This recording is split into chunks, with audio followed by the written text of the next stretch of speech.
Aujourd'hui, je voulais vous parler de ce qu'il faut savoir avant d'acheter un terrain.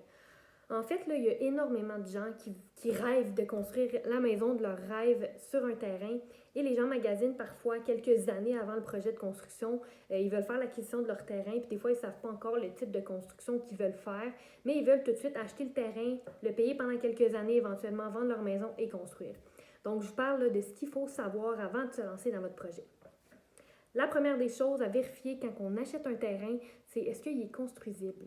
C'est pas parce qu'un terrain est à vendre qu'on a le droit de se construire dessus. Ça, c'est des recherches qu'il faut faire auprès de la ville.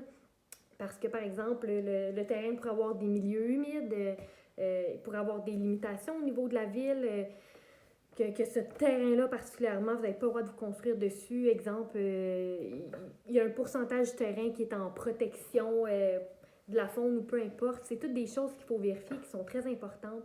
Aussi, est-ce que le zonage du terrain va permettre le type de construction que vous voulez faire? Fait qu'exemple, vous voulez vous construire un unifamilial, mais avec un logement au sous-sol.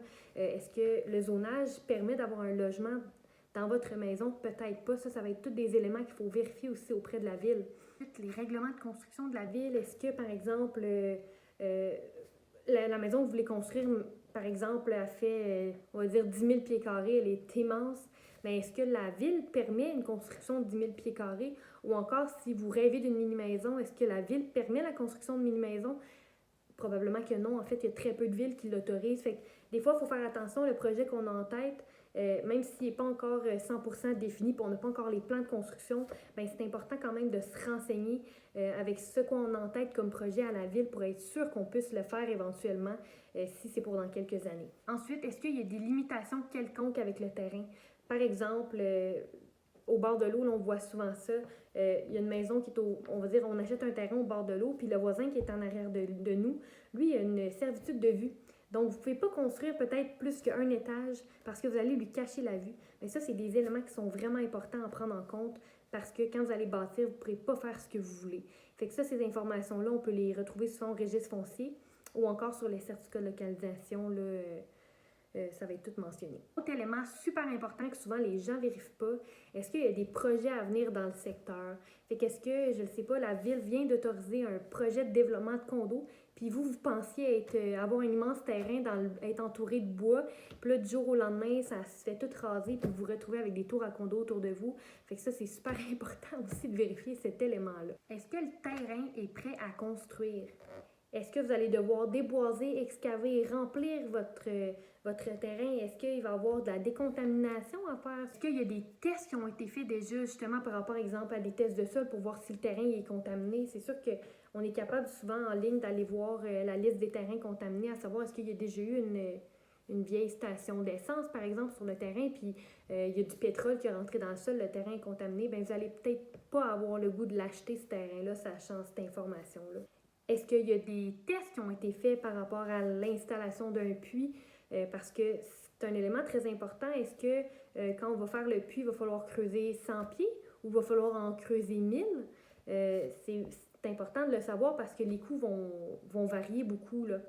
Aussi, des tests par rapport à la fosse septique. Est-ce que le sol se percole bien et on va être capable de mettre une fosse septique standard ou est-ce qu'il va falloir mettre une fosse septique avec un système tertiaire ou un système qui est plus coûteux? Aussi, le terrain, c'est vendu d'un promoteur, mais probablement qu'il va être taxable. Puis à vérifier aussi avec un particulier si les gens ont réclamé les taxes en achetant le terrain parce qu'ils ont acheté par exemple avec une compagnie ou peu importe, bien vérifier parce que c'est un coût aussi qui s'ajoute sur le prix du terrain. Un autre élément très important et souvent négligé, la revente a l'air de quoi? Vous achetez un terrain à Saint-Clinclin des Meumeux, puis vous bâtissez une maison de 500 000, plus la valeur du terrain, des installations septiques, tout le travail que vous avez fait sur le terrain, vous pensez vendre ça 700 000, bien peut-être que le secteur, il n'y a aucune maison dans ces prix-là qui se vendent, puis vous allez perdre de l'argent à la revente.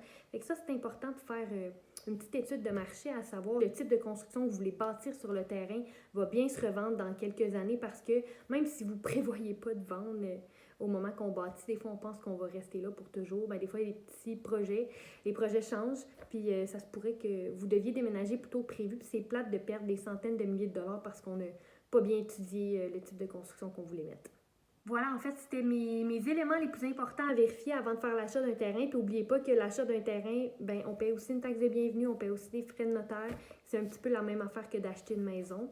Donc, j'espère que ça vous a éclairé. Bonne journée!